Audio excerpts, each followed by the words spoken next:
여러분을 주님의 이름으로 환영하고 축복합니다. 네, 우리 반가운 얼굴 보면 서로 인사합시다.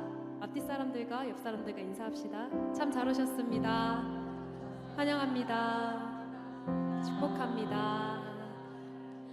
주님의 이름으로 사랑합니다.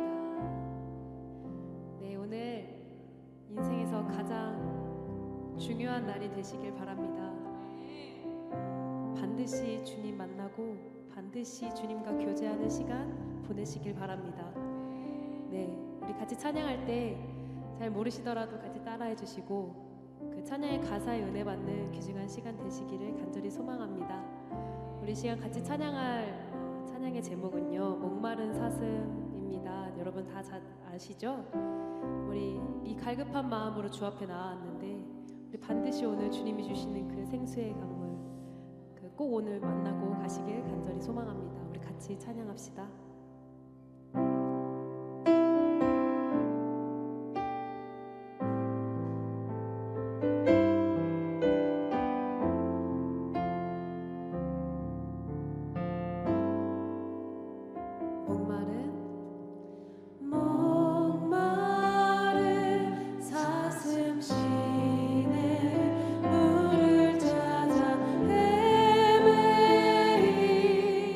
듯이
찬양합니다.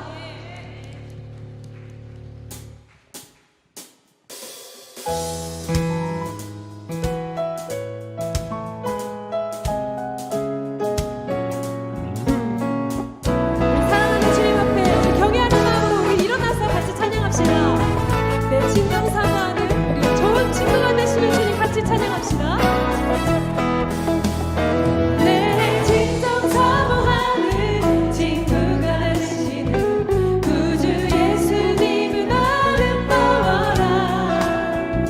산 밑에 매콤하여 빛나는 새벽별 주님 영원할 길 아주 없도다. 내 맘이 아플 적에 그 위로 되시며 나 외로울 때 좋은 친구라.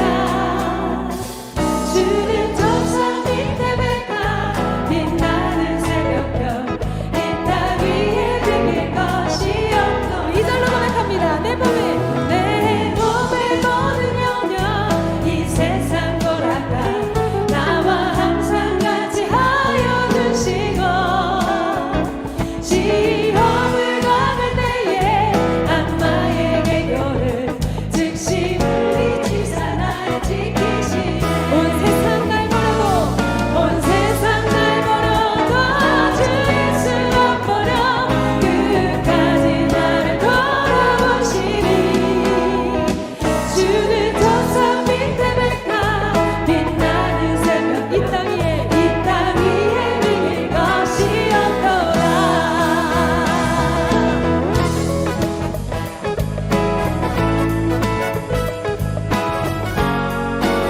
우리 계속해서 찬양합시다. 내 맘을 다하여서 주님을 따르며 길이 나를 사랑하리니. 물불이 두렵다고 장범도 겁없네. 주는 높은 산성 내 맘 되시라. 다시 한번 고백합니다. 내 맘을 다하여서 주님을 따르며 길이 나를 사랑하리니. 물불이 두렵 장검도 겁없네. 주는 높은 산성 내 맘 되시라. 내 영혼 먹이시는 그대 누리고 나 진히 주를 뵙기 원하네.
가르쳐준 기도로, 우리 곡조 있는 기도로 주님께 올려드립시다.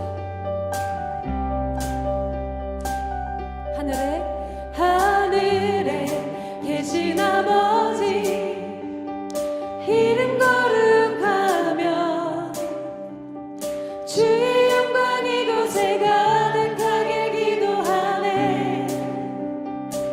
하늘에 계신 아버지, 주 이름도 외치며 주의 영광 이곳에 가득하게 기도하네.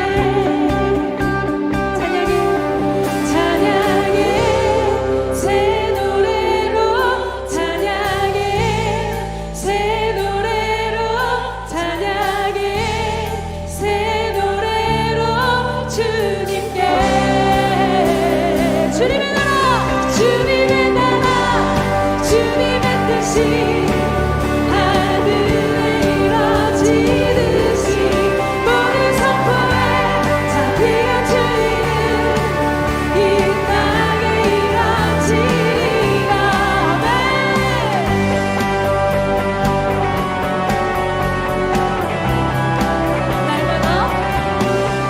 날마다 일용할 양식 그대로 주소서. 예수 이름으로 우리 모두 기도하네. 시험에 들게 마시고, 시험에 들게 마시고 악에서 구원하소서.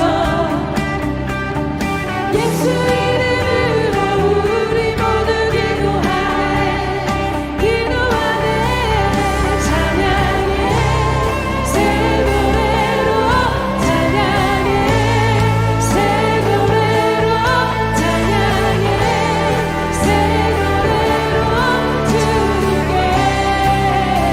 주님의 나라, 주님의 나라, 주님의 뜻이 하늘에 이루어지듯이 모든 선포에 자비한 주 이름 이 땅에 이루어지리. 주님의 나라, 주님의 뜻이 하늘에 이루어지듯이 모든 선포에 자비한 주 이름 이 땅에. 이름 외칩시다. 모든 나라 주께, 모든 권세 주께, 모든 영광 영원히 아멘. 모든 나라 주께, 모든 권세 주께, 모든 영광 영원히 아멘. 모든 나라 주께, 모든 권세 주께, 모든 영광 영원히 아멘. 모든 나라 주께, 모든 권세 주께, 모든 영광 영원히 아멘. 주님의 나라, 주님의 뜻이 하늘에 이루어지듯이 모든 선포에 자비한 주 이름 이 땅에 이루어지리. 주님의 나라, 주님의 뜻이 하늘에 이루어지듯이 모든 선포에 자비한 주 이름 이 땅. 다시 한번 고백합니다. 주님의 나라, 주님의 나라, 주님의 뜻이 하늘에 이루어지듯이 모든 선포에 자비한 주 이름 이 땅에 이루어지리라. 할렐루야. 주님의 뜻이 이 땅에 이루어지기를 선포합니다. 할렐루야. 자리에 앉으셔도 좋습니다. 우리 이 시간 신실하고 진실하게 우리 거룩한 마음을 가지고 주 앞에 나아갑시다.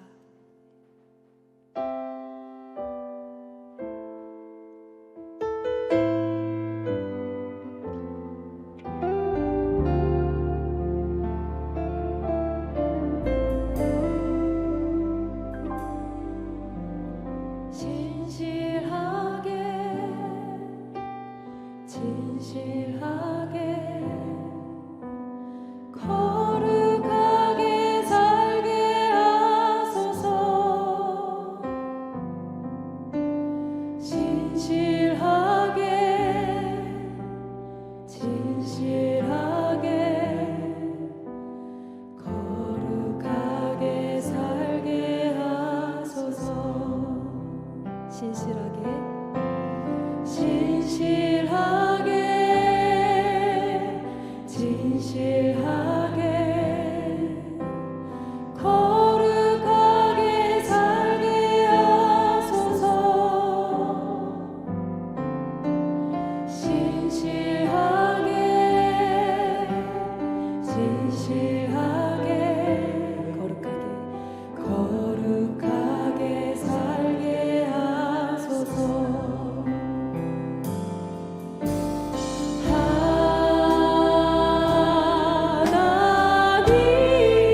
진실하지 않았던 우리의 모습을 되돌아봅니다.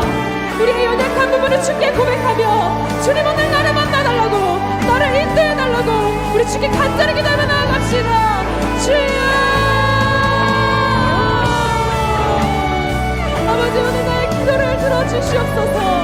아버지 오늘 나의 마음을 만져 주시옵소서. 주께 나의 연약한 부분을 고백하며 나아갑니다. 주님,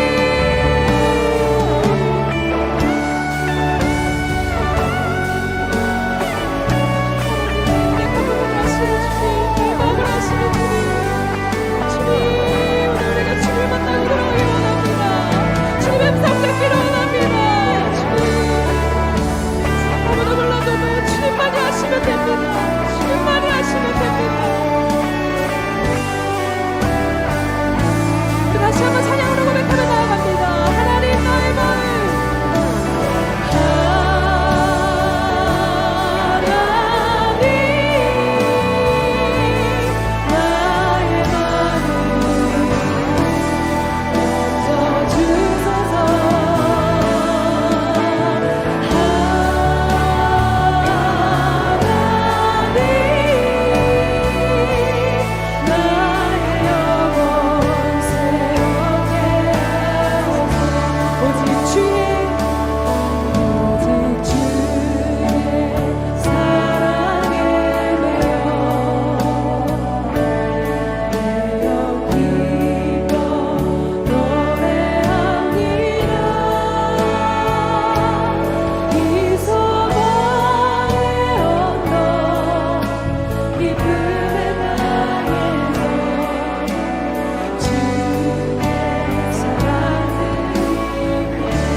주의 은혜를 기억합시다. 주께서 주신 모든 은혜 나는 말할 수 없네. 내 영혼 즐거이 주 따르렵니다. 주께 내 삶을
주셨습니다. 주님, 우리가 이렇게 고백한 것처럼 주님을 즐거이 따르기를 소망합니다.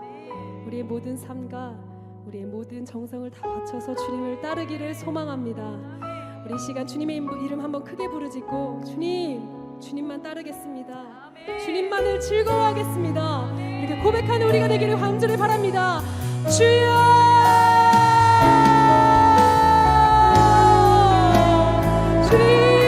주님만을 즐거이 따르기를 원합니다. 주님, 우리 마음 가운데, 우리의 영혼 가운데 아버지 기쁨이 넘치게 하시고 주님이 주시는 그 평안으로 가득하게 하여 주시옵소서. 아버지, 오늘 이 시간 우리의 정말 다급한 심령을 주님께서 만져주시고 우리를 만나 주시옵소서. 주님,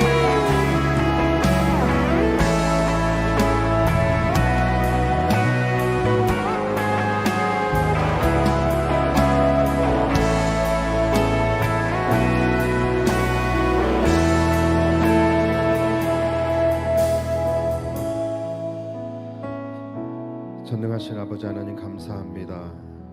오늘도 연약한 우리들을 오직 주의 그 크신 사랑에 매이게 하여 주시고 우리가 주님 앞에 나와 하나님을 예배할 수 있도록 하나님 인도하여 주심에 감사를 드립니다. 오늘도 우리의 영혼이 즐거이 주님을 찾고 부르고 찬양하며 나아가오니 오늘 이 예배 가운데 주님과의 신령하고 친밀한 교제가 있게 하여 주시옵소서. 오늘도 가난한 마음으로 주님 앞에 나아가오니 우리를 불쌍히 여기시고 또 우리를 긍휼히 여기시며 안아주시는 그 주님의 무한하신 사랑을 느끼는 예배가 되어지게 하여 주시고 나의 모든 육신적 기대와 소망을 이 시간 십자가 앞에 내려놓고 주님 앞에 나아갈 때에 하나님, 우리에게 충만한 은혜로 채워주시는 그 하나님의 사랑과 은혜를 누리게 되어지는 복된 예배가 되게 하여 주시옵소서. 오늘도 들려지는 말씀이 우리에게 꿀송이보다 더 달게 느껴지게 하여 주시고 하나님의 말씀으로 우리가 변화를 받고 새롭게 되어서 오늘 들은 말씀이 우리의 믿음이 되어질 수 있도록 하나님 인도하여 주시옵소서. 하나님 앞에 예물 드린 손길들 있사오니 무한하신 하나님의 놀라운 사랑으로 함께하여 주시고 이들의 삶 가운데 주님의 인도하심이 있도록 주님 붙들어 주시옵소서. 오늘도 우리의 예배가 하나님께서 기뻐 받으실 만한 예배가 되게 하여 주시고 주님 앞에 한 걸음 한 걸음 나아가는 우리의 발걸음이 복된 발걸음이 되게 하여 주시며 오늘 우리를 향하여 놀라운 능력으로 함께 하여 주시는 성령의 역사가 충만히 임하는 복된 성회 되게 하여 주시옵소서. 감사드리며 예수님의 이름으로 기도하옵나이다. 아멘. 할렐루야. 우리 하나님께 감사와 영광의 박수 올려드리겠습니다. 우리가 지난주에 여리고성의 전투를 앞둔 이스라엘 백성들에게 할례를 명하신 그 사건들을 우리가 좀 자세히 나누었었습니다. 지금 적들은 이스라엘에 대한 두려움에 지금 사로잡혀 있는 상태이고 또 반면에 이스라엘 백성들은 요단강 도하의 놀라운 기적을 경험하고 그 하나님의 은혜에 도취되어서 지금 사기가 하늘을 찌르고 있는 상태죠. 자, 그렇다면 이 기세를 몰아서 여리고를 향하여 진격해 올라가면 이스라엘이 비교적 쉽게 여리고성을 탈환할 수 있는 그런 절호의 기회 앞에서 하나님께서 멈춤을 요구하시죠. 그리고 이스라엘 백성들에게 할례를 명하셨습니다. 자, 하나님께서 왜 하필 이 중요한 시기에 할례를 명하셨는지, 그래서 하나님께서 명하신 이 할례가 가지고 있는 의미가 무엇인지에 대해서 우리가 조금 정리를 해보고 좀 넘어갈 필요가 있을 것 같아요. 자, 일단 할례, 여러분 건장한 남자에게 할례를 행하게 됐을 때 어떻게 될까요? 많이 아프겠죠, 그렇죠?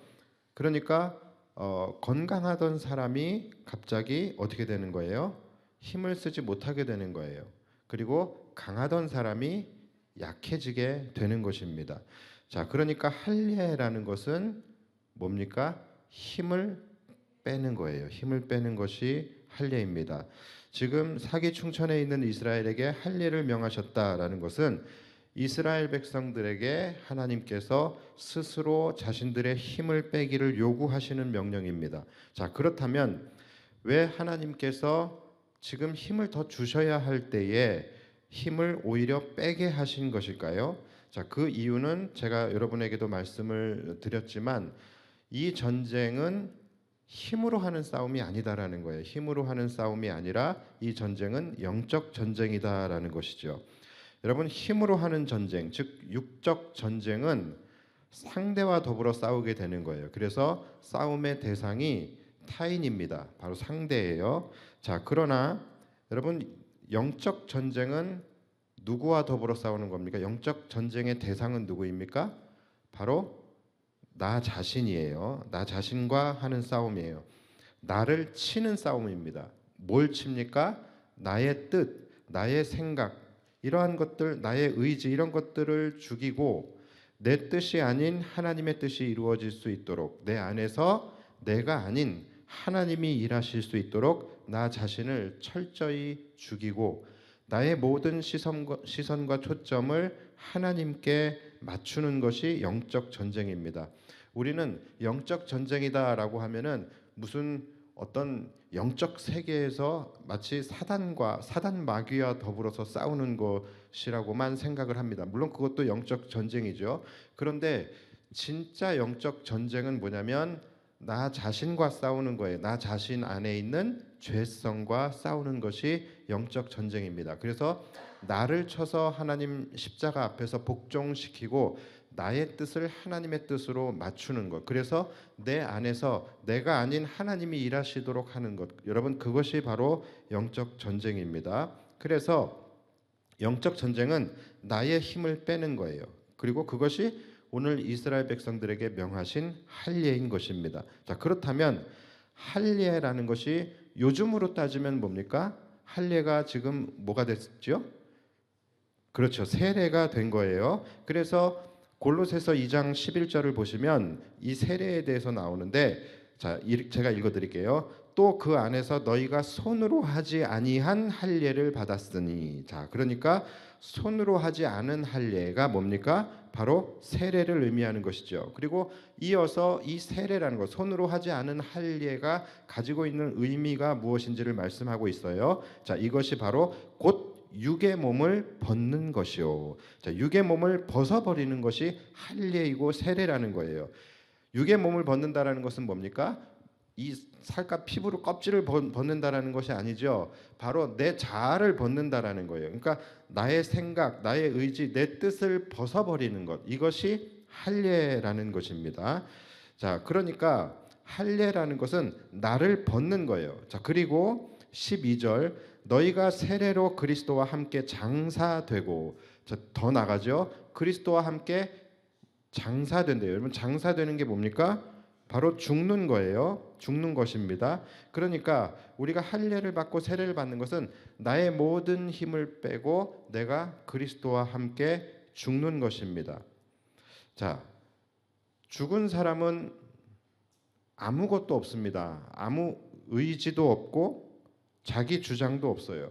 죽은 사람은 신념도 없고 철학도 없어요. 그러니까 할례라는 것은요, 육신의 힘만을 빼는 것뿐만이 아니라 나의 자아, 내 마음과 의지, 내 신념과 철학, 내 뜻, 모든 것을, 나의 모든 외적인 것과 또 내 안에 있는 내적인 모든 힘을 빼는 것을 의미한다라는 거예요. 이어서 또 죽은 자들 가운데서 그를 일으키신 하나님의 역사를 믿음으로 말미암아 그 안에서 함께 일으키심을 받았느니라. 자, 이 말씀이 있어야지만 할례의 유익이 있는 것이겠죠. 그래서 정리하면 할례라는 것은 뭡니까? 우리의 모든 외적, 내적 모든 힘을 다 빼는 거예요. 내 안에 있는 모든 자아, 내 뜻, 내 의지, 내 신념, 내 철학, 이 모든 것들을 다 내려놓는 것입니다. 자, 그렇게 할 때에 하나님이 내 안에서 그분의 능력으로 나를 다시 일으키신다라는 것입니다. 여러분, 이것이 할례의 세례의 의미예요. 그러니까 오늘 말씀의 제목인 거예요. 우리가 힘을 뺄 때에 힘을 주신다라는 것이죠. 그러니까 나를 비울 때 그리스도의 능력이 내 안에 채워진다라는 거예요. 내가 죽을 때에 내 안에서 그리스도께서 사시게 된다라는 것입니다. 여러분, 이거 굉장히 중요한 것입니다. 그래서 갈라디아서 2장 20절에 유명한 말씀이 있죠. 내가 그리스도와 함께 십자가에 못 박혔나니, 내가 그리스도와 함께 장사되었다라는 거예요. 그런즉 이제는 내가 사는 것이 아니요 오직 내 안에 누가 삽니까? 그리스도께서 사시는 것이라. 그러니까 이 말씀이 굉장히 중요한 말씀이에요. 그러니까 너희가 영적 할례를 통하여 너희의 옛사람을 철저히 죽일 때에 너희 안에 누가 살아요? 그리스도께서 사시며 그분의 능력으로 살아가게 하실 것이다라는 약속이에요. 자, 여러분, 이것이 바로 그리스도인들이 삶에서 능력 있게 살아가는 원리이고 원칙이고 또 그리스도인들이 삶에서 승리할 수 있는 승리의 비결이 되는 것입니다. 나는 죽고 그리스도가 내 안에서 살아가는 것. 많은 사람들이 여기에 대해서 썩 달가워하지 않아요. 왜냐하면 내가 죽거든요. 그리고 그리스도께서 사신다라는 것이 그렇게 내가 그렇게 원하는 모습은 아니에요. 예, 그러면 내가 그리스도께서 내 안에 사시면 내가 하고 싶은 것도 못 하고 그저 남을 도와야 되고 사랑해야 되고 뭐 이렇게 예수님께서 보여주신 모습들을 생각을 하면 그렇게 내가 막 그렇게 원하는 모습은 아니에요. 그래서 그것을 달가워하지 않는 분들이 아닌데 많은데 여러분 절대 잘못 생각하시는 것입니다. 내가 죽고 내 안에 그리스도가 사신다라는 것. 내가 죽지 않으면 나는 나의 힘으로 살아가야 되는 거예요. 나의 능력으로 살아가야 되는 거예요. 그러나 내가 죽고 내 안에 그리스도께서 사시게 되면은 이제 내 삶은 나의 능력이 아닌 그리스도의 능력으로 살아가게 되는 거예요. 훨씬 더 파워풀한 인생이 전개되게 되는 것입니다.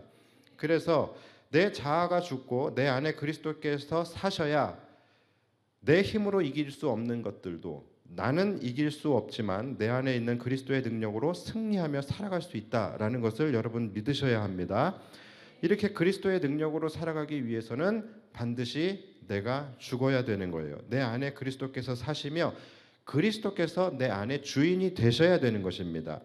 죽어야 사는 남자라는 드라마가 있었죠. 여러분, 바로 우리 그리스도인들이 바로 죽어야 사는 사람들입니다.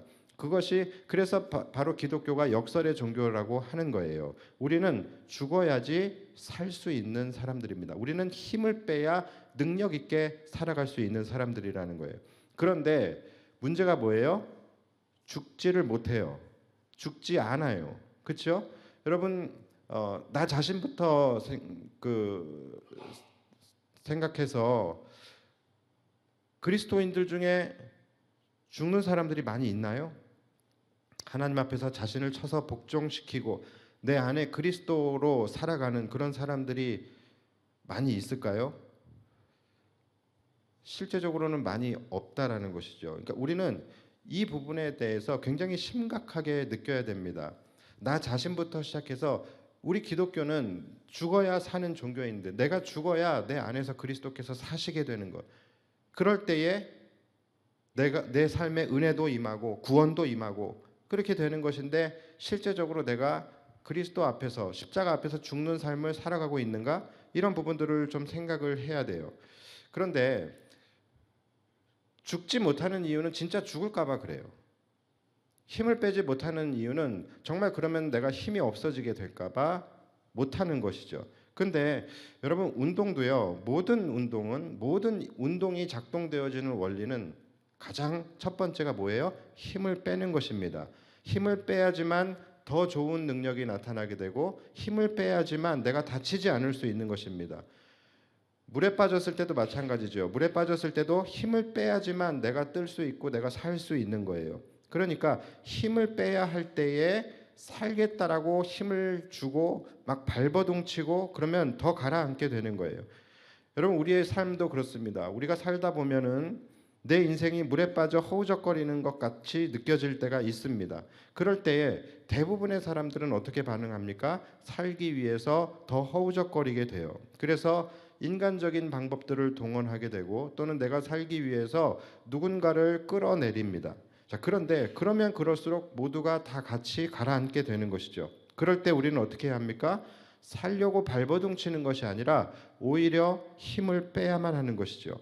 하나님이 나에게 지금 힘을 빼게 하시는 이유는 정말로 힘을 빼버리시려고 하는 것이 아니라 나에게 더 강한 힘을 주시기 위해서이구나 라는 것을 생각하며 겸손히 우리는 하나님 앞에서 우리의 모든 힘을 빼고 나를 죽일 때에 하나님의 능력으로 다시 나를 일으키시는 역사를 경험하게 된다라는 것이죠. 여러분, 우리 교회가 지금 모든 힘을 빼야 하는 이유도 그것입니다. 하나님께서 우리 교회에 더 큰 힘을 주시고 또 우리 교회를 통하여 더 놀라운 하나님의 역사를 이루시기 위해서 우리 교회에 영적 할례를 명하시는 거예요. 우리 교회에 힘을 빼시기를 하나님이 지금 원하시는 거예요. 자, 그렇다라고 한다면 지금 순종하며 우리는 모든 힘을 빼야 하는 것입니다. 힘을 뺀다라는 것이 뭐라고요? 장사되는 거예요. 죽는 것입니다. 그러니까 우리는 지금 목사도 죽어야 하고 성도도 죽어야 하는 것입니다.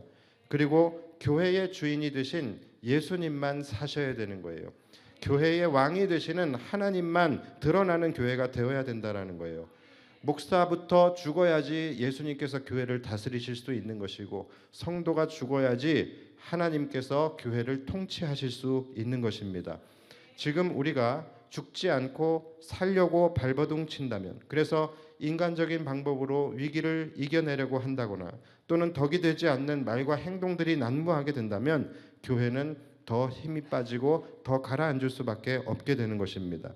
지금 우리 모두가 목사인 저부터 시작해서 모든 성도들이 하나님 앞에서 철저히 엎드리고 죽어야 할 때인 것입니다. 그런데 항상 문제는 뭐라고요? 죽지 않아요. 죽지 않는 것이 문제입니다. 항상 죽는다고 해놓고 끝까지 죽지 않고 살아있는 게 있어요. 그게 뭡니까? 바로 우리의 입입니다. 항상 죽는다고 해놓고 끝까지 살아남아요. 그래서 입만 살았다라는 말이 있잖아요. 그렇죠? 다 죽었는데 그냥 입만 사는 거예요. 여러분, 죽는다라는 것은 입술이 죽어야 하는 것입니다.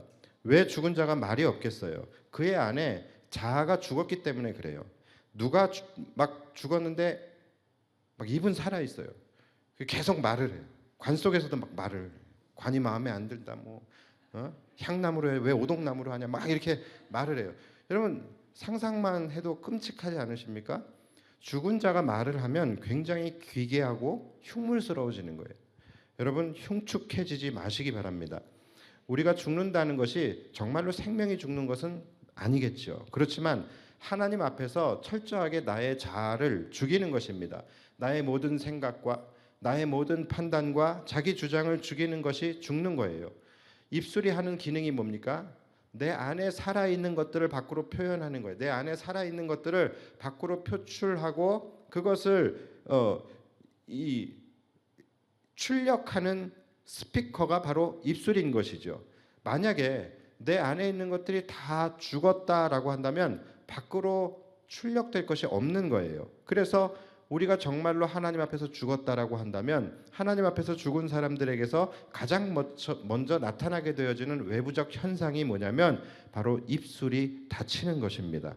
왜냐하면 입술이 할 일이 없어지기 때문에 그래요. 내 모든 자아가 죽었기 때문에. 혹시 내 입술이 지금 열일을 하고 있다라고 한다면 아직 내 안에 아직도 많은 것들이 죽지 않고 살아있다라고 하는 방증인 거예요. 그러니까 지금 말을 안 하시는 분들은 생각이 없어서 말을 안 하는 것이 아니고 할 말이 없어서 말을 안 하는 것이 아닙니다. 그것들을 내가 십자가 앞에서 다 못 박아 죽였기 때문에 안 하는 것입니다. 그것들이 죽어야 그리스도만이 나타나시기 때문에, 그것들이 죽어야 하나님의 통치가 이루어지기 때문에 그러는 것입니다. 사랑하는 여러분, 하나님이 우리에게 죽기를 바라시면 저와 모든 성도들은 함께 철저히 죽고 오직 하나님만 나타나고 이 교회 안에 하나님의 일하심만 드러나도록 해야 되는 것입니다. 항상 하나님께서 그분의 놀라운 역사를, 그분의 놀라운 일을 행하시기 전에는요, 우리에게 무엇을 요구를 하시냐면 힘을 빼는 것을 요구하신다라는 거예요. 하나님 앞에서 그리스도와 함께 장사되고 우리가 그리스도의 십자가와 함께 못 박히기를 주님은 명하신다라는 것이죠. 그래서 구약에서도 하나님께서 놀라운 일을 행하실 때에 한번 보십시오. 뭐라고 말씀하십니까? 너희는 가만히 있어. 너희는 잠잠히 서서 여호와께서 오늘 너희를 위하여 행하시는 구원을 보라라고 말씀을 하시죠. 그러니까 하나님께서 일하실 때는 우리는 뭡니까? 가만히 있는 거예요. 가만히 있는 것입니다. 우리는 지금 아무것도 또 아무 말도 하지 않고 모든 시선과 초점을 오직 하나님께로만 향하고 잠잠히 하나님께서 하실 일들을 우리가 기대하고 소망하며 우리는 오직 예배와 기도의 자리로만 나아가야 하는 것이죠. 그럴 때 오늘 우리를 위하여 행하시는 하나님의 회복과 구원의 역사를 우리가 보게 될 줄 믿습니다. 그래서 지금 우리가 해야 할 것은 다른 것 아니에요. 아무것도 할 것이 없습니다. 오직 전심을 다하여 하나님을 예배하고 간절한 마음으로 하나님께 기도하는 것밖에 없는 것입니다. 그것만이 우리가 죽고 하나님만이 나타나시는 것이고 그것만이 우리 교회가 살고 회복되어질 수 있는 유일한 길입니다. 이것은 여러분들의 삶 속에서도 마찬가지예요. 혹시 지금 여러분들의 삶 속에 고난과 시련이 있다라고 한다면 그것은 여러분들이 딱 그냥 그렇게 생각을 하셔야 돼요. 아, 하나님께서 나에게 힘을 주시기 위해서, 하나님께서 나에게 승리를 주시기 위해서, 또는 하나님께서 내 인생에 이제 놀라운 역사를 펼쳐 주시기 위해서 그 전에 나의 힘을 빼고 계시는 것이구나 라고 여러분들이 생각을 하고 그렇게 믿으시며 이 시기를 여러분들이 잘 견디어내셔야 하는 것입니다. 여기서 내가 더 발버둥치거나 내가 더 살기 위해서 인간적인 방법을 동원하고 또는 내가 살기 위해서 누군가를 끌어내리고 여러분 이렇게 해서는 절대로 안 된다라는 거예요. 지금 하나님께서 우리에게 요구하시고 계시는 것은 뭐냐면 철저하게 우리가 낮아지는 거예요. 철저하게 우리가 십자가 앞에서 죽는 것입니다. 철저하게 우리의 힘을 빼는 거예요. 그러니까 지금 우리가 해야 될 것은 힘을 빼는 것입니다. 하나님이 우리에게 힘을 주시기 위해서 힘을 빼신다? 이것이 우리의 생각에서는 잘 이해가 되지 않고 납득이 되지 않을 수 있습니다. 내가 나름 믿음 생활도 열심히 했고 나름 봉사와 헌신도 많이 했고 또 순종하는 삶을 살아가려고 노력도 했는데 하나님께서 오히려 내 삶에 어려움을 주시고 하는 일이 막히게 하시고 또 내 가정에 내가 이해하지 못하는 그런 어려운 시련을 나에게 주실 때가 있다라는 거예요. 힘을 주셔야 할 때 힘을 빼시는 것 같을 때가 있다라는 것입니다. 그때 우리는 하나님에 대해서 가장 크게 오해를 하게 되는 거예요. 하나님이 왜 나를 돌보시지 않는가? 하나님이 왜 나를 지키시지 않는가? 왜 하나님 잘 믿고 있는 나에게 이렇게 더 어려움을 주시는가? 혹시 기독교가 참 종교가 아닌가? 더 나아가서 혹시 하나님은 살아계시지 않는 것이 아닐까 하며 하나님을 가장 많이 오해하게 하는 때가 바로 이때예요. 내가 열심히 나름 신앙생활 한다고 하고 있는데 하나님이 나에게 더 큰 어려움을 주실 때가 있다라는 것이죠. 그런데 여러분 그렇지 않습니다. 그 시기를 여러분들 정말 잘 보내셔야 합니다. 하나님은요 항상 그분의 진짜 파워풀한 그런 이 능력을 보여주시기 전에 오히려 우리의 힘을 빼시는 경우가 많다라는 것이죠. 즉 힘을 주시기 위해 힘을 빼게 하신다라는 거예요. 굳이 왜 그러시나? 그냥 힘을 주시면 되는데 이해가 안 가실 수 있지만 저는 하나님께서 이렇게 하시는 이 방법에 200% 동의합니다. 그리고 하나님의 마음이 500% 이해가 가요. 그 이유는 크게 두 가지입니다. 첫 번째는 바로 우리 때문이에요. 우리 안에 자리 잡고 있는 교만 때문입니다. 그래야지만 우리가 승리 후에 교만함으로 나아가지 않기 때문이에요. 우리는 사실은 뼛속까지 죄성으로 물들어 있는 그런 사람들이에요. 그래서 강해지고 승리하면 우리는 금방 이 교만이 발동을 하게 되는 거예요. 그래서 내가 강해서 이겼다라고 생각하고 내가 잘해서 승리했다라고 그렇게 생각을 하게 됩니다. 착각을 하는 것이죠. 나는 안 그럴 자신이 있으니까 하나님 나에게 승리하게 해주세요. 여러분 그렇지 않아요. 저를 포함해서 여기 계신 모든 분들은요 다 절대로 이 교만의 벽을 넘지 못합니다.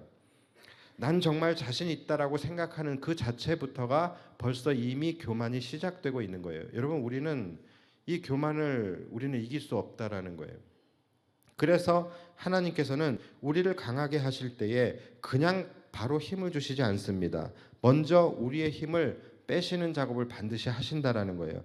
만약 이스라엘 백성들이 할례를 행하지 않고 요단강을 건너서 바로 직진해서 여리고성으로 올라가서 그 사기충천한 그 이스라엘 군대가 여리고성을 함락을 했다라고 생각을 해보십시오. 여러분, 과연 이들이 교만하지 않을 수 있었을까요? 그렇지 않습니다. 이들은 할례를 행하고 그 할례를 통하여 자신들의 힘으로는 아무것도 할 수 없는 그런 가장 약한 상태가 되었을 때에 누가 쳐들어와도 이상할 것이 없는 그 두려움 속에서 가장 강하신 하나님을 바라보게 되고 그 두려움 속에서 가장 강하신 하나님을 의지하게 되는 것입니다. 하나님의 은혜가 없이는 언제 죽어도 이상할 것이 없는 그런 아무것도 아닌 상태가 되었을 때에 그때 그들은 하나님 앞에서 더 겸손해질 수밖에 없는 것이죠. 그래서 여리고성을 무너뜨리실 때도 이 첫 번째 전쟁이 가지고 있는 의미가 굉장합니다. 여리고성 전쟁이 첫 번째인데 여리고성 전쟁을 할 때 하나님께서 어떻게 여리고성을 무너뜨리셨습니까? 철저하게 하나님의 능력으로만 무너뜨리셨어요. 이스라엘 백성들의 어떤 공로도 들어가지 않도록 그들은 그냥 돌기만 했어요. 그냥 돌기만 했는데 하나님께서 여리고성을 무너뜨리시게 된 거죠. 그러니까 그것을 통해서 오직 하나님만 바라보고 이것은 하나님이 하신 것이다라는 것을 그들이 인정하고 하나님 앞에서 스스로 겸손해질 수밖에 없도록, 그래서 그것을 시작으로 해서 앞으로의 모든 전쟁 역시 전쟁은 여호와께 속한 것이기 때문에 우리는 교만하지 않고 하나님 앞에서 겸손함으로 나아가야 한다라는 것을 가르쳐 주시기 위해서 이 여리고성의 첫 번째 전쟁을 하나님께서 그렇게 이끌어 가신 것입니다. 그러니까 여러분, 하나님께서 우리에게 힘을 빼실 때가 있어요. 우리가 예상치 않게 하나님께서 우리의 사업을 어렵게 하실 수도 있고 우리가 계획하는 것을 막히게 하실 수도 있고, 그래서 내가 막 힘이 잔뜩 들어가 있는데 오히려 내 힘을 빼실 때가 있어요. 여러분, 그럴 때는 어떻게 해야 합니까? 우리는 힘을 빼야 되는 거예요. 하나님이 주시는 상황을 우리가 겸손히 받아들이고 가장 약한 존재, 가장 아무것도 아닌 존재가 되어서 오직 하나님만을 바라보고 그분을 의지하며 간절히 기도하는 자리로 나아가야만 하는 것입니다. 힘을 빼야만 살 수 있는 그 상황 속에서 내가 살아보겠다고 발버둥을 치고 인간적인 방법으로 해보려고 하면 할수록 상황은 더 어려워지게 되는 것이죠. 제가 이렇게 목회를 하다 보면은 뭐 오래 한 목회는 아니지만 그런 것들이 보여요. 아, 하나님께서 지금 저분에게 힘을 주시기 위해서 힘을 빼고 계시는구나 라는 것이 보입니다. 아, 하나님께서 저분을 지금 축복하시기 위해서 그 전에 저분에게 있는 어떤 부분을 부러뜨리려고 하시는구나. 하나님께서 저 사람에게 은혜를 주시기 위해서 지금 저 사람의 교만을 꺾으려고 하시는구나. 이러한 것들이 보입니다. 그런데 여러분, 끝까지 꺾이지 않고 버티시는 분들이 99%입니다. 그러면 안타깝죠.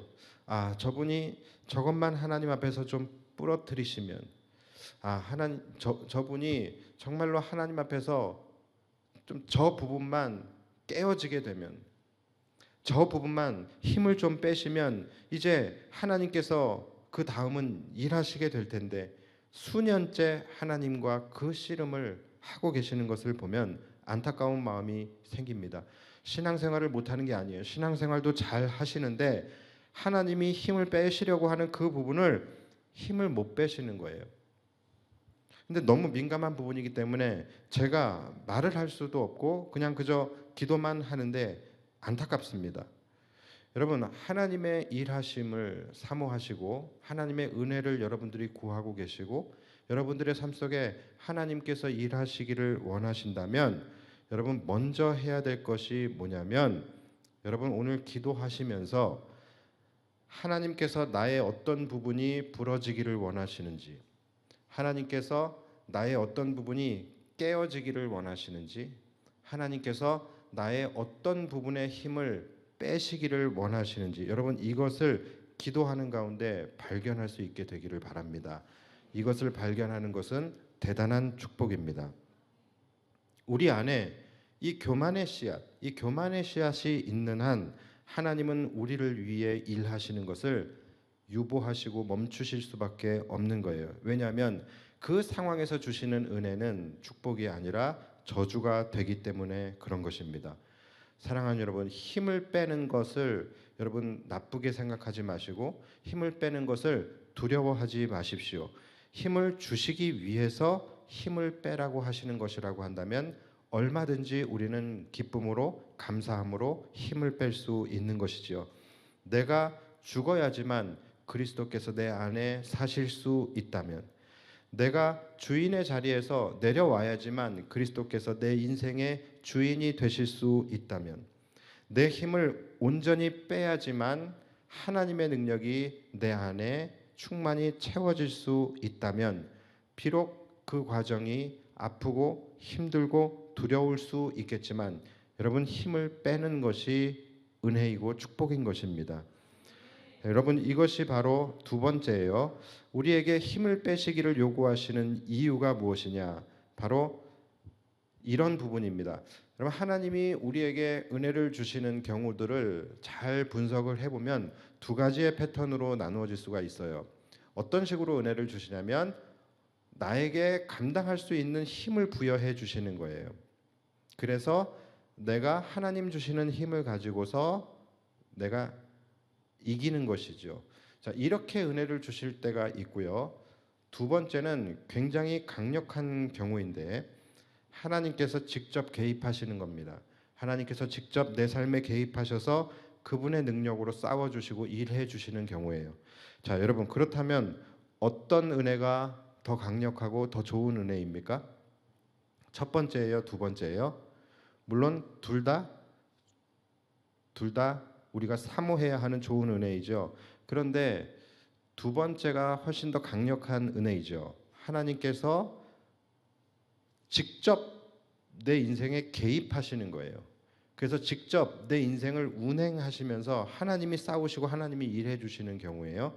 자, 그런데 성경의 역사들도 보면 이렇게 하나님의 직접 행하시는 놀라운 이 하나님의 일하심이 나타나는 경우들이 있어요. 근데 그 경우들을 살펴보면요, 바로 이 두 번째 경우인데 반드시 그 전에 하나님께서 우리의 힘을 완전히 빼놓으십니다. 왜 그럴까요? 왜 그럴까요? 자, 이것은 너무나도 사실은 당연한 이유예요. 좀 전에 말씀드렸다시피 하나님께서 직접 내 인생에 개입하시기 위해서는 하나님이 내 인생의 주인이 되셔야 되는 것이죠. 그렇죠? 그러니까 내가 철저하게 죽어야지만 하나님께서 내 인생의 주인이 되셔서 내 인생에 개입하실 수 있게 되는 거예요. 내 힘을 온전히 빼야지만 그 자리에 하나님의 능력이 온전히 채워줄 수 있게 되기 때문입니다. 그래서 여러분, 힘을 뺀다라는 것은요, 힘을 뺀다라는 것은 단순히 내가 무력화된다라는 것뿐만이 아니라 나의 안에 있는 모든 것들을 온전히 비워내는 것, 이 비워지는 것에 더 큰 의미가 있는 것입니다. 내 안에 하나님께서 주인으로 임하셔서 나의 인생을 다스릴 수 있도록 내 안에 모든 것을 비워야 되는 거예요. 내 안에 오직 하나님의 힘과 능력이 채워질 수 있도록 나의 생각, 나의 뜻, 나의 의지, 즉 내가 주인으로 가지고 있는 나의 주인된 모든 권리들, 이것을 다 버리고 내 안을 비워놓는 것, 그것이 힘을 뺀다라는 것의 진정한 의미가 되는 것입니다. 나를 비워야지 새 주인이 들어올 수 있게 되는 것이죠. 자, 그래서 오늘 본문 13절을 보시면 여호수아가 여리고성 전투를 위해서 이제 여리고를 향하여 가고 있는데 여리고 가까이 이르렀을 때에 갑자기 누가 나타나냐면 한 사람이 칼을 들고서 여호수아의 길을 이제 막고 서 있는 거예요. 자, 이때에 여호수아의 반응이 어땠는지를 여러분들이 한번 보십시오. 자, 여호수아가 뭐라고 하는지가 13절 후반에 나옵니다. 제가 읽어드릴게요. 여호수아가 나아가서 그에게 묻되 너는 우리를 위하느냐 우리의 적들을 위하느냐. 자, 여호수아가 뭐라고 하는 거예요? 너 우리 편이야 남의 편이야? 너 적군이냐 아군이냐 이것을 지금 묻고 있는 거예요. 자, 여러분 여호수아의 물음을 한번 보세요. 지금 여호수아에게 지금 중심은 누구이고 주어는 지금 누구입니까? 너는 우리를 위하느냐 아니면 우리의 적들을 위하느냐. 자, 누구예요? 바로 나지요. 자신이 중심이고 자신이 지금 기준이 되는 말을 하고 있습니다. 그러니까 너는 내 편이냐 아니면 내 적들의 편이냐. 지금 기준이 누구예요? 나지요. 너는 나에게 지금 유익이 되는 자냐 아니면 손해가 되는 자냐. 기준이 누구예요? 나예요. 그러니까 지금 주어가 내가 중심이고 내가 주인이 되고 있는 거예요. 자, 그러니까 여러분 이것이 우리가 굉장히 어려운 문제인데 우리가 끝까지 놓지 못하고 있는 부분이 바로 이 부분이라는 거예요. 바로 자기 중심적 신앙, 나 중심적 사상, 이러한 것들 절대로 우리가 놓기가 힘든 부분이에요. 나는 죽고 하나님이 나의 주인이 되시고 나의 모든 것을 비우고 그리스도께서 내 안에 주인으로 사시게 되는 삶. 자, 그렇다라고 한다면 지금 여호수아의 기준은 누가 되어야 되는 것입니까? 내가 아니라 하나님이 기준이 되어야 하는 것이죠. 다시 말해서 여호수아에게 중요한 것은 상대가 지금 나의 적이냐 아니면 나의 아군이냐 이거를 따지는 것이 아니라 상대가 지금 하나님의 편이냐 아니냐를 따져야 되는 것이고 상대가 누구인지를 따지기 이전에 내가 지금 하나님의 편인지부터 살펴봐야 되는 것이죠. 여러분 하나님은 공정한 분이십니다. 하나님은 공정한 분이시고 하나님은 누구의 편에 서지 않아요. 하나님은 어디에 서십니까? 하나님은 그분의 편에 서는 자의 편에 서시는 거예요. 그래서 여호와는 내 편이시다. 뭐 시편에도 그런 말씀이 있고 또 우리도 여호와 하나님은 우리 편이야 라고 그렇게 고백을 하지만 사실은 여러분 이걸 정확하게 얘기하면 이렇게 얘기하면 안 되는 것입니다. 원래는 정확하게 얘기하면 뭡니까? 바로 우리가 먼저 하나님의 편에 서야지 여호와가 내 편이 되시는 거예요. 그러니까 다윗도 그렇고 시편 기자도 그렇고 여호와는 내 편이시다라고 얘기를 했을 때에 하나님이 그냥 그의 편이 되신 게 아니에요. 이전에 어떤 과정이 있었던 겁니까? 그가 먼저 하나님의 편에 섰고 그가 먼저 자신의 삶의 주인을 하나님에게 내어드렸기 때문에 여호와께서 그의 편이 되신 것이지요. 그러니까 여러분 이 관계를 여러분들이 분명히 아셔야 되는 거예요. 우리가 먼저 하나님을 인정하고 우리가 먼저 하나님의 편에 섰을 때 하나님이 내 편이 되어 주신다는 거예요. 그래서 항상 기준은 내가 아니라 하나님이 되셔야 되는 거예요. 그렇기 때문에 상대가 대적이 누구냐 이것이 중요한 것이 아니라 뭐가 중요한 거예요? 내가 지금 하나님의 편에 서 있느냐. 그래서 하나님이 지금 나를 위해 싸워주시는 내 편이 되셨느냐 이것이 더 중요한 것입니다. 그래서 영적 전쟁의 대상은 상대방이 아니라 바로 나라는 거예요. 내가 지금 하나님의 편에 섰느냐 내가 나의 것을 지금 죽이고 하나님께 나의 모든 권리를 내어드렸느냐 하나님이 지금 내 삶에 개입하고 계시느냐 이것이 중요하다는 이것을 만들어내는 것이 영적 전쟁 아닙니까? 내가 얼마나 자신을 죽이고 하나님을 나의 사령관으로 모셔드렸느냐 내가 얼마나 나의 힘을 빼고 그 자리에 하나님의 능력으로 채웠느냐 이것이 우리가 인생을 살아갈 때에 인생의 승패를 결정짓는 가장 중요한 요인이 되는 것입니다. 그래서 그 칼을 든 자가 뭐라고 말을 하냐면 14절을 보시면 그가 이르되 아니라 자 아니라고 하죠. 아니다 나는 누구의 편도 아니다라고 지금 말씀을 하고 계시는 거예요. 우리말 성경 번역본으로 보면은 나는 우군도 아니고 적군도 아니다. 난 누구의 편도 아니다라고 말씀을 하시는 거예요. 그리고 이어서 뭐라고 말씀하시냐면 나는 여호와의 군대 대장으로 지금 왔느니라 하느니라. 자, 뭡니까? 나는 누구의 편도 아니고 나는 여호와의 군대의 군대 대장이다라고 말씀을 하시는 거예요. 자, 그렇다면 여러분 지금 갑자기 세 팀이 돼버린 거예요. 적군이 있고 아군이 있고 근데 지금 이 사람은 둘 다 아니래요. 누구라고요? 여호와의 군대 대장이에요. 자, 그렇다라고 한다면 지금 이 상황에서 필승 전략이 있다면 뭡니까? 누가 빨리 여호와의 군대에 편입되느냐예요. 그렇죠? 누가 빨리 여호와의 군대에 속하게 되느냐라는 것이죠. 그래서 가장 중요한 것이 뭐냐면 내가 먼저 여호와의 편에 서는 것이 중요하다라는 거예요. 여러분, 우리가 이 부분을 절대로 간과하면 안 됩니다. 우리는 내가 그냥 교회 다니고 있으니까, 내가 하나님 믿고 있으니까 당연히 하나님은 내 편이시다라고 생각을 하며 살아가는 것 같아요. 그런데 여러분, 아닙니다. 하나님은 누구의 편이 아닙니다. 하나님은 어디에 서십니까? 항상 그분의 편에 선 자에게 편에 서시게 되는 거예요. 여기서 군대 대장이 누구냐?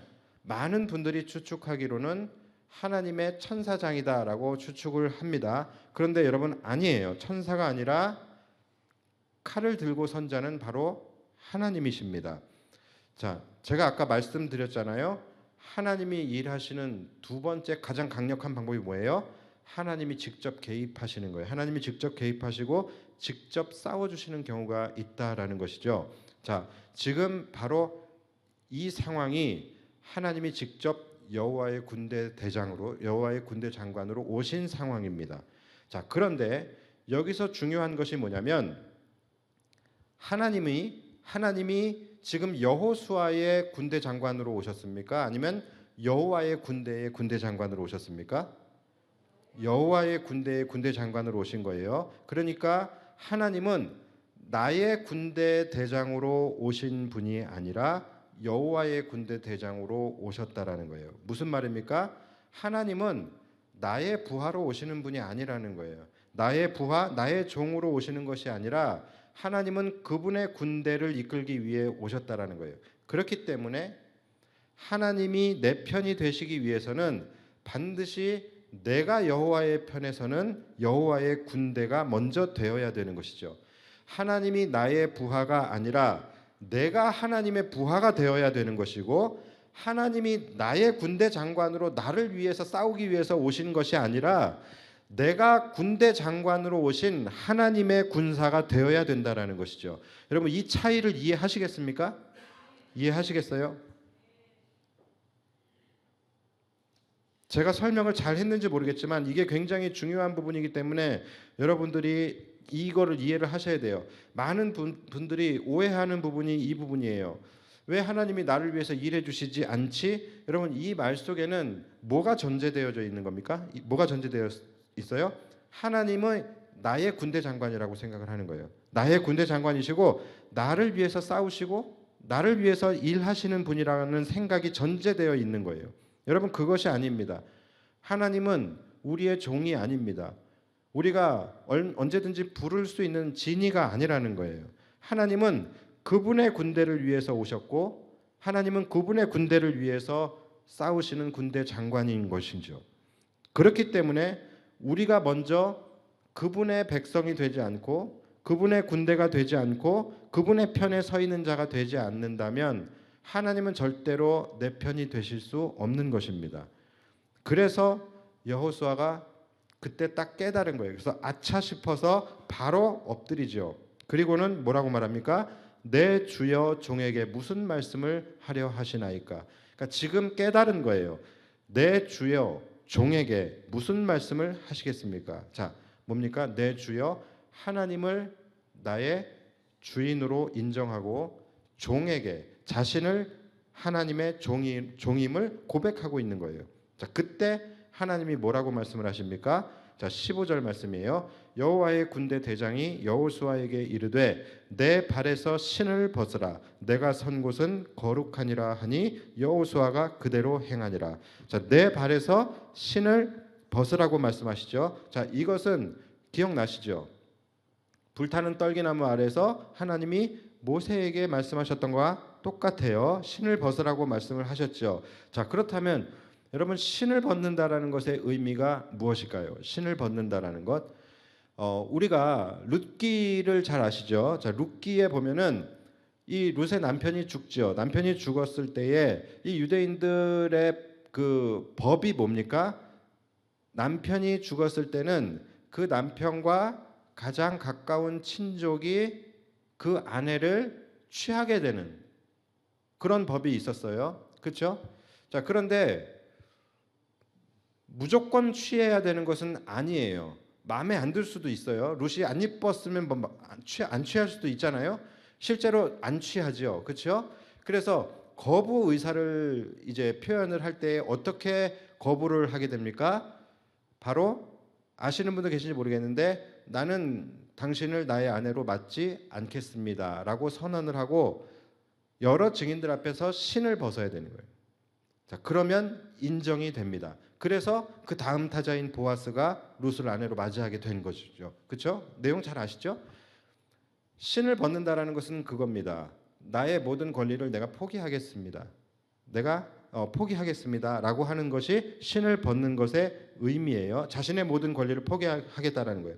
자, 오늘 하나님께서 여호수아에게 너의 신을 벗어라라고 명하신 것이 어떤 의미냐면 바로 내가 너의 편에 서기를 원한다면 너의 모든 권리를 포기하라는 것입니다. 너의 신을 벗으라라는 것은 너의 주권, 너의 생각, 너의 의지, 너의 모든 주인됨, 이 모든 것들을 내려놓으라는 것이죠. 즉 하나님이 너를 죽이고 너의 모든 힘을 하나님 앞에서 너를 죽이고 너의 모든 힘을 빼라는 것입니다. 너의 모든 권리를 포기하라는 것입니다. 그럴 때 내가 네 안에 들어가 너의 주인이 되고 너의 군대 장관이 되어 너를 위해 싸우시겠다라고 말씀을 하시는 거예요. 자, 여러분 이 부분을 간과하시면 안 돼요. 우리는 항상 하나님이 내 편이 되시기만을 바라지 내가 하나님 앞에서 죽고 내가 하나님 앞에서 내 모든 권리를 포기하는 생각은 하지 않아요. 그래서 내 것은 하나도 버리지 않으면서 하나님이 나를 위해 일해 주시기를 바라는 거예요. 그리고 하나님이 나에게 일해 주시지 않으면 하나님이 왜 나를 위해서 일해 주시지 않냐고 불평합니다. 내 것은 하나도 버리지 않으면서 하나님이 나의 뜻대로 일해 주시기만 바라는 것. 여러분 이것은 뭡니까? 하나님을 나의 부하로, 하나님을 나의 군대의 대장으로, 하나님을 나의 종으로 여기는 것과 같은 것입니다. 하나님이 우리의 편이 되어주시고 우리를 위해 일하기 위해서는 먼저 이루어져야 되는 게 뭡니까? 신을 벗는 거예요. 나의 모든 권리를 하나님 앞에서 포기하는 거예요. 내 마음과 내 생각과 내 뜻과 내 의지 이것을 십자가 앞에 다 내려놓아야지만 하나님께서 우리의 편이 되어주시는 것입니다. 그렇기 때문에 우리가 하나님이 나를 위해서 왜 일해 주시지 않냐 이 이야기를 하기 이전에 먼저 내가 하나님의 편에 섰는지 먼저 내 안에 모든 것을 비우고 하나님께서 나를 위해서 일해 주실 수 있도록 내 인생에 개입하실 수 있도록 내가 십자가 앞에서 죽었는지 내 모든 힘을 지금 빼고 비워놨는지 이것부터 생각해 봐야 된다는 거예요. 하나님이 나를 위해서 싸워주시기 원하신다면 내가 하나님의 주인이 되려고 하는 것이 아니라 하나님이 나의 주인이 되셔야 되는 것입니다. 그래서 모든 권리를 내려놓아야 하는 것이죠. 말씀을 마치겠습니다. 내 힘을 온전히 빼는 과정이 쉽지 않습니다. 아프고 힘들고 두려울 수 있습니다. 그러나 힘을 빼야 힘을 얻을 수 있다라고 한다면 힘을 빼는 용기도 필요한 것입니다. 힘을 주는 것만 용기가 아니에요.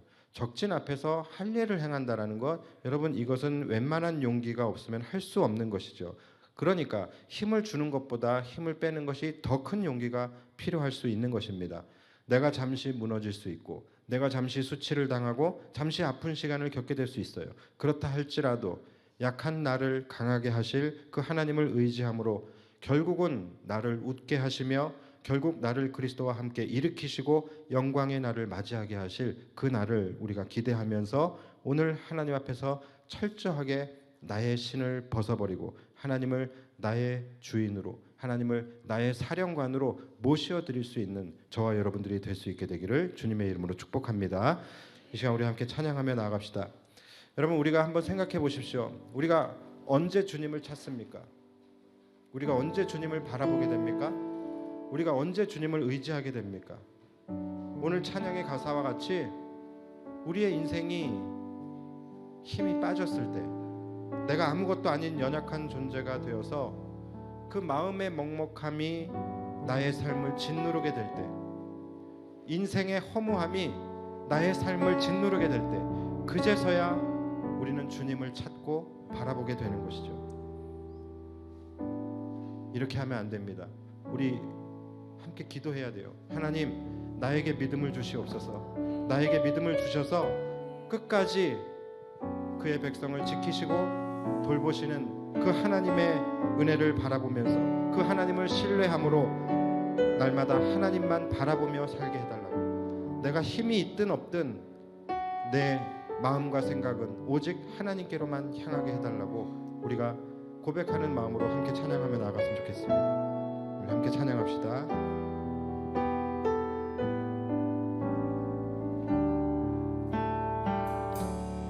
하늘을 볼 겨를도 없이 정신없이 세상을 살다가 마음의 먹먹함이 내 삶을 짓누를 때 그제서야 주님을 찾습니다. 행복을 느낄 겨를도 없이 분주하게 세상을 살다가 인생의 허무함이 내 삶을 짓누를 때 그제서야 주님을 찾습니다. 오늘도 여전히 주님은 그 자리에서 우리를 끊임없이 돌보시는데 부족한 내 영혼은 아직도 갈 길을 모릅니다. 내게 믿음 주소서. 내 연약한 마음 돌보소서. 한없는 주님의 사랑 알게 하소서. 영원까지 그의 백성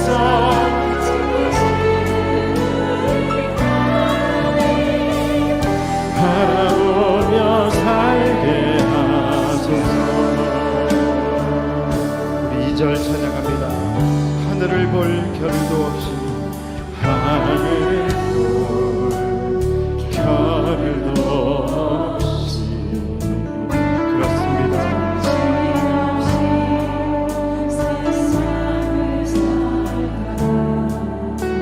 마음의 먹먹함이 내 삶을 짓누를 때 그제서야 주님을 찾습니다.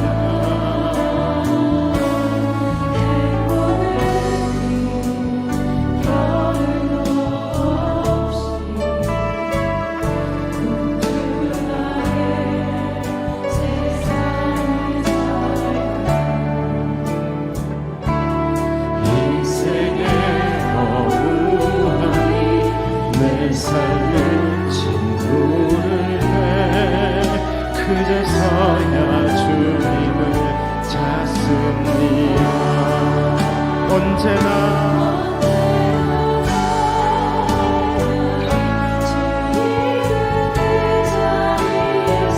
끝까지 놓지 않고 붙드시는데 부족한 내 마음은 아직도 남을 줄 모릅니다. 내게 믿음 주소서.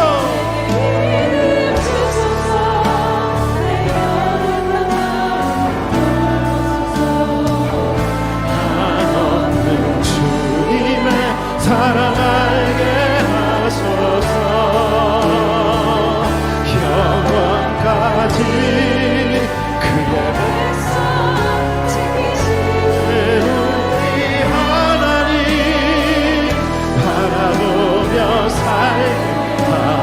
내게 믿음 주소서. 내 연약한 마음 돌보소서. 한없는 주님의 사랑 알게 하소서. 영원까지 그의 백성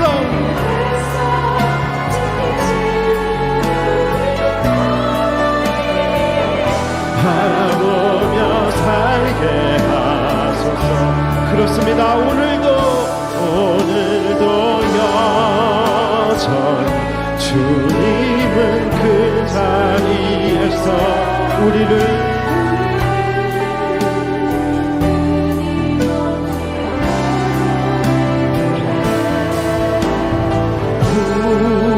부족한 내 영혼을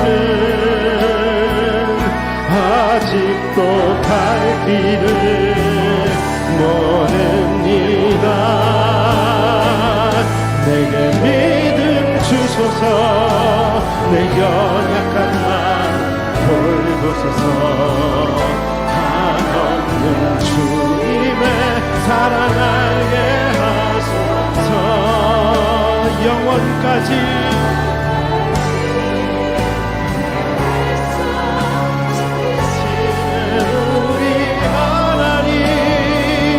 바라보며 우리 다시 한번 내게 믿음 주소서. 내 연약한 마음 돌보소서. 한없는 주님의 사랑 알게 하소서. 영원까지 그의 백성 지키시. 우리 다시 한번 고백합시다. 주님 내게 믿음 주시옵소서. 내게 믿음 주소서. 내 연약한 마음 돌보소서. 한없는 주님의 사랑을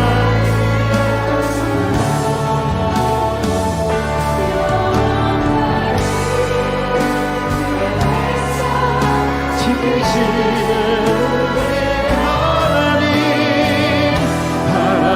바라보며 살게 하소서. 바라보며 살게 하소서. 바라보며 살게 하소서. 바라보며 살게 하소서.